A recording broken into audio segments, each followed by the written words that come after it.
he broken this ceasefire. He killed our people, and he didn't exchange prisoners. We signed the exchange of prisoners, but he didn't do it. What kind of diplomacy, JD, you are speaking about? What do you mean? I'm talking about the kind of diplomacy that's going to end the destruction of your country. Yes, but if you Mr. President, with respect, I think it's disrespectful for you to come into the Oval Office and try to litigate this in front of the American media. Right now, you guys are going around and forcing conscripts to the front lines because you have manpower problems. You should be thanking the President for trying to bring an end to this conflict. Have you ever been to Ukraine that you say what problems we have? I have been to. Count once. I've actually watched and seen the stories, and I know what happens is you bring them on a propaganda tour, Mr. President. Do you disagree that you've had problems bringing people into your military? And do you think that it's respectful to come to the Oval Office of the United States of America and attack the administration that is trying to prevent the destruction of your country? A lot of questions. Let's start from the beginning. Sure. First of all, during the war, everybody has problems, even you, but you have nice ocean and don't feel now, but you will feel it in the future. God bless. You don't know that. God bless. God bless. You will not have a war. Don't tell us what we're going to feel. We're trying to solve a problem. Don't tell us what we're going to feel. I'm not telling you. Because you're in no position to dictate that. That's Remember exactly this. You're in no position to dictate what we're going to feel. We're going to feel very good. You will feel influence. We're going to feel very good and very strong. You will feel influence. You're right now not in a very good position. You've allowed yourself to be in a very bad position, and he happens to be right about it. From the very beginning of the war. You're not in a good position. You don't have the cards right now. With us, you start having cards. I'm not playing cards. Right now, you don't. You're playing cards. Mr. President. You're playing cards. Serious. You're gambling with the lives of millions of people. You're gambling with World War III. You're gambling with World War III. And what you're doing is very disrespectful to the country, this country. That's back to you. Far more than a lot of people said they should have. Have you said thank you once? This entire meeting? No, in this entire meeting, have you said thank you? You went to Pennsylvania and campaigned for the opposition in October. Offer some words of appreciation for the United States of America and the president who's trying to save your country. Please, you think that if you will speak very loudly about the war, you can... He's not speaking loudly. He's not speaking loudly. Your country is in big trouble. Can I answer? Wait a minute. No. You've done a lot of talking. Your country is in big trouble. I know. You're not winning. You're not winning this. You have a damn good chance of coming out okay because of us. Mr. President, we are staying in our country, staying strong from the very beginning of the war. We've been alone, and we are thankful. I said thanks you haven't been in this alone. cabinet, you and haven't not been only alone. in this cabinet. We gave you, through this stupid president, $350 billion. You voted we gave for you your military equipment, you and your men are brave, but they had to use our military. What about if you didn't have our military equipment, if you didn't have our military equipment, this war would have been over in 2 weeks. In 3 days. I heard it from Putin. In 3 days. This is something maybe new. Less. In 2 weeks. Of course, yes. It's going to be a very hard thing to do business like this. Again, I tell you. Just say thank you. I said a lot of except that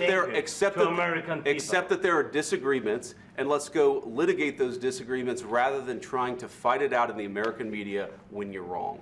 We know that you're wrong. But you see, I think it's good for the American people to see what's going on. I understand, sir. I think it's very important. That's why I kept this going so long.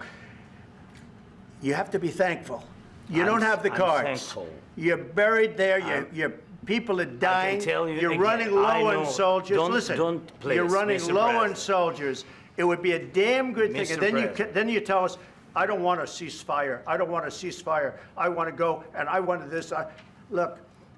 If you could get a ceasefire right now, I tell you, you take it so the bullets stop flying and your men stop getting killed. Of course, we want to stop the war. But you're saying you don't want a ceasefire. But I said to you, I want a ceasefire. With guarantees. Because you'll get a ceasefire faster than an agreement. Ask our people about ceasefire, what they think.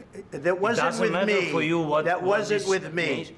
That was with a guy named Biden, who was not a smart person. That was with Obama. It was your president. Excuse me. That was with Obama, who gave you sheets, and I gave you javelins. Yes. I gave you the javelins to take out all those tanks. Obama gave you sheets. In fact, the statement is Obama gave sheets and Trump gave javelins. You got to be more thankful, because let me tell you, you don't have the cards. With us, you have the cards. But without us, you don't have any cards. One more question to Mr. Vice President. I'm sorry, here. It'll be a tough deal to make. Because the attitudes have to change. What if Russia breaks ceasefire? What if Russia breaks peace talks? What do you do then? I understand that it's a heated conversation right now. What are you saying? She's asking, what if Russia breaks the ceasefire? What if anything? What if a bomb drops on your head right now? Okay? What if they broke it? I don't know. They broke it with Biden because Biden, they didn't respect him. They didn't respect Obama. They respect me. Let me tell you, Putin went through a hell of a lot with me. He went through a phony witch hunt where they used him and Russia.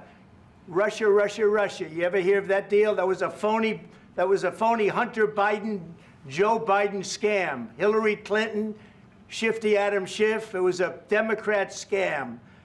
And he had to go through that. And he did go through it. We didn't end up in a war.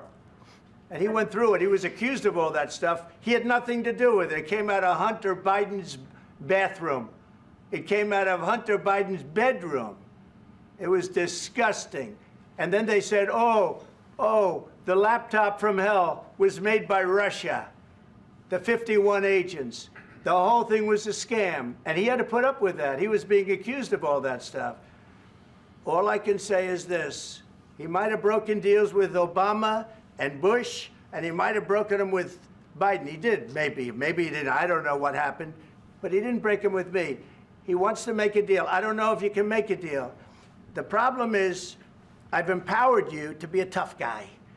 And I don't think you'd be a tough guy without the United States. And your people are very brave. But you're either going to make a deal or we're out. And if we're out, you'll fight it out.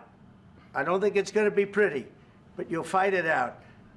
But you don't have the cards. But once we sign that deal, you're in a much better position. But you're not acting at all thankful. And that's not a nice thing. I'll be honest, that's not a nice thing. All right, I think we've seen enough. What do you think? Huh? This is going to be great television, I will say that. All right. We'll see what we can do about putting it together. Thank you. Guys, let's go. Guys, come on, let's go. We'll see. I don't know. All right, guys. Guys, come on. Wait. Hey.